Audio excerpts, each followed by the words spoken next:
Welcome to GTC's Teaching Tidbits Blackboard Ultra. In this series, each episode, we will feature techniques, tips, practices, ideas to expand your knowledge of and your comfort with using Blackboard Ultra. I'm joined today by April Akins from the Curriculum and Instructional Support Center, CISC for short. Welcome, April. Good morning. Thanks for having me. Always a pleasure, and I'm excited to hear what you're going to share with us in this episode. Typically, our episodes are focused on the monthly updates that Blackboard continually is expanding on. There's new things coming every month, if you haven't already noticed. For this month, there are less updates coming, and so we're going to shift gears and do a deep dive into another element of Blackboard Ultra that is quickly evolving. And so we're excited to hear about that, the AI Design Assistant from April. April, I'm going to turn it over to you to share your teaching tidbits. All right. So like Rachel mentioned, this month we're going to really kind of take a deeper dive into AI Design Assistant, which has been there and you've probably seen it, but didn't know what to do with those buttons. So that's going to kind of give a high level overview of what's there, because I do want to mention that we're going to do a Blackboard super session at PD Day coming up in November, and we'll dive into this a little bit further and also give you a little more updates on some other tools that are coming out in November with this AI Design Assistant. So stay tuned for that and definitely register for the upcoming PD Day as well.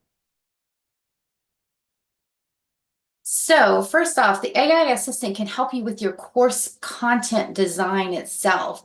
So first off, what it can do is auto-generate learning modules for you.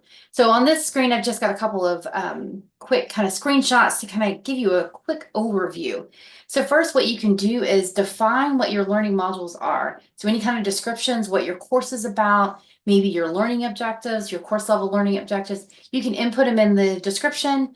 You can then kind of follow through the options here on the left, hit generate, and it's going to build those overview. It's just an outline of what your course could look like. And then you select the ones that you want and you add it to your course, which is pretty cool. Kind of gives you an idea of how to break down your content within your course. And you can pick and choose. So just because it generated it for you doesn't mean you have to keep it.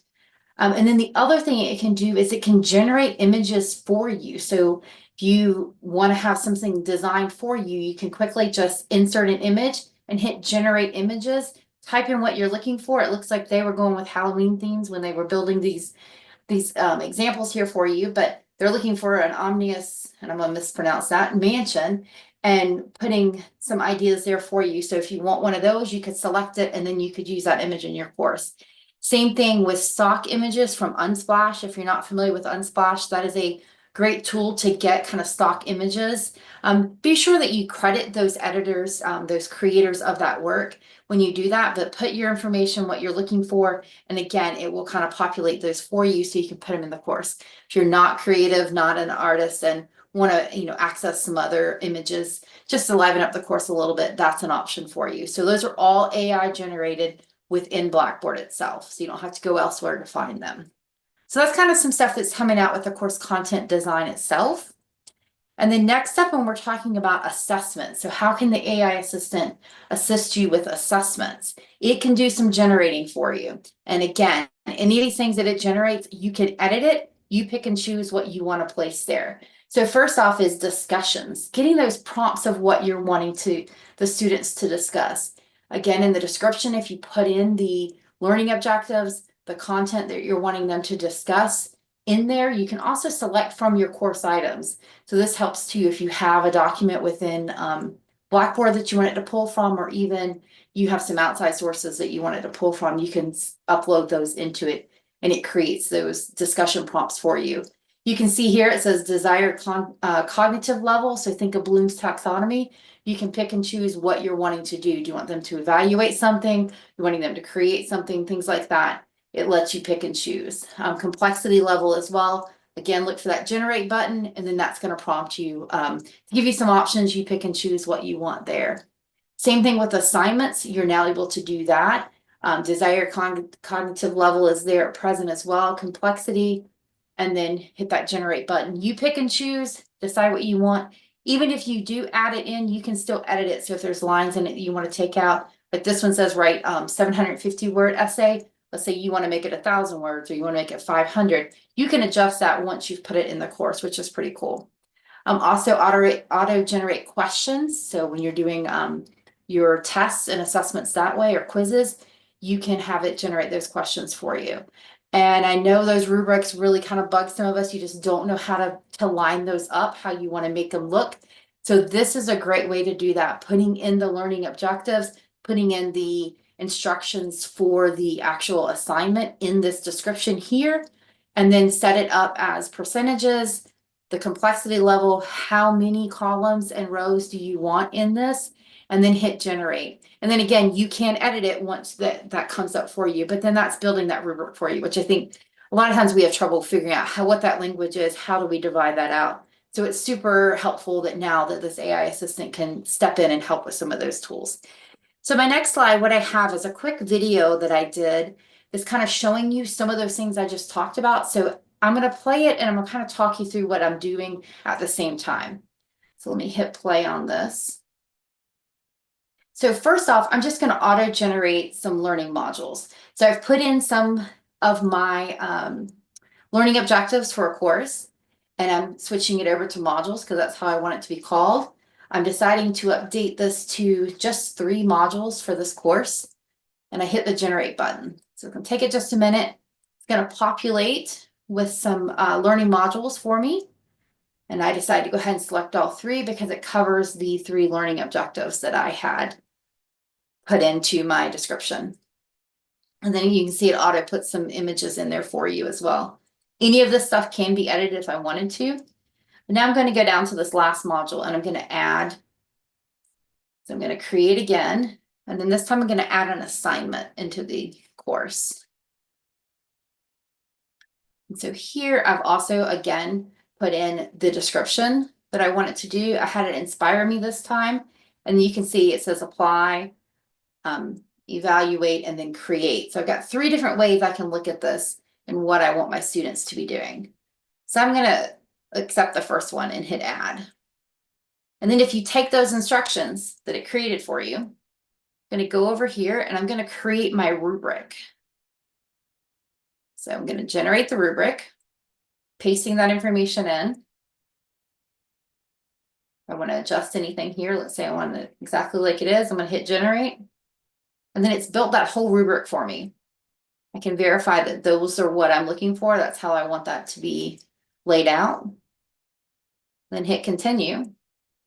And this is where you can actually go in and edit. You see the little pencil shows up for me. So I hit save, and then I want to add that rubric. So I got to find the rubric that I want to add. Now it's showing that it did add it in there. Hit save. And then now you can see that it has put that assignment in there for me. So with just having the background knowledge of what I was wanting the course to look like, and then what I wanted my students to be doing, I was able to create 3 modules and then go ahead and create an assignment in a very short amount of time. So I think it's a pretty helpful tool to have, but definitely you want to read through what's supplied to you and make sure that that's valid information you want to include in the course. So then how do you do this on your own? Let me switch over to the next slide. So here are some resources for you. So these are some of the things that I did in that demo and I talked about. So if you want to click on these are the Blackboard help documents that I think would be pretty helpful for you to start using these on your own. And as you see here at the bottom, there's a new one called AI Conversations that's coming soon. They're going to have some updates and things that are really going to apply in November. So if you attend the Blackboard Super Session, we're going to highlight that a little bit more and take a deeper dive into some of these topics. And just for the November updates, just to let you know, I will be putting a pop-up in Blackboard so you can see that. It'll be there for about a week, kind of give you an update of what's coming. And then it'll also live in our LibGuide on our Blackboard updates page. So definitely take a look at that if you have questions about some of the updates that do come out. Oh, thank you so much, April. Yeah, it was actually kind of nice to have a bit of a break from a heavy load of updates coming in November. so that Yeah, we could go to a deep dive. I think a lot of people are intrigued by the AI components that are becoming available in Blackboard, but maybe a little hesitant to really push jump the in button. and try them out. So this is a great opportunity to show them some of the features there. I love that everything is able to edit so that Yes. you can still customize it, because I've found when I've tested some AI generated things, it needed to, some of the language just needed a bit of a shift to sound more in keeping with either the rest of the course or with my particular communication style. So I like that that's an option. And I'll put a little plug in for Unsplash. Love Unsplash. I've been using it for years. I love Yes. it. When I discovered it, I was thrilled. Now, it is a bit dangerous because I will get lost down a rabbit hole looking for just the perfect image, Yes. but such a wonderful resource there. So thank you for sharing that deep dive. And yes, we want to encourage people to sign up for the sessions that are being offered on PD Day. That's Tuesday, November 5th, 2024. Between 9 and 12:30, we have a variety of sessions running face-to-face, and then CISC is hosting several sessions virtually, including that Blackboard Super Session that April mentioned as well. So you can go to our PD Day site, and then you can also find the registration links on PD for Me so that you can get a seat in some of those sessions. And as always, if you would like to continue the conversation, you are welcome to reach out. I have Rebecca and April's contact information on the screen here for easy access. They are your two main Blackboard go-tos at the moment. So you've got rebecca.roth@gvltec.edu and april.akins at gvltec.edu. Of course, you can always submit a CISC support ticket that kind of helps walk you through exactly what kind of assistance or questions that you have so that they can connect the right person with you in a timely manner and assist with that. You can find links to their LibGuide and the support ticket, as well as links to the additional resources for the AI design tool that April mentioned, all in the description below this video. Well, that's our teaching tidbit for Blackboard Ultra for this month, and we will see you next time.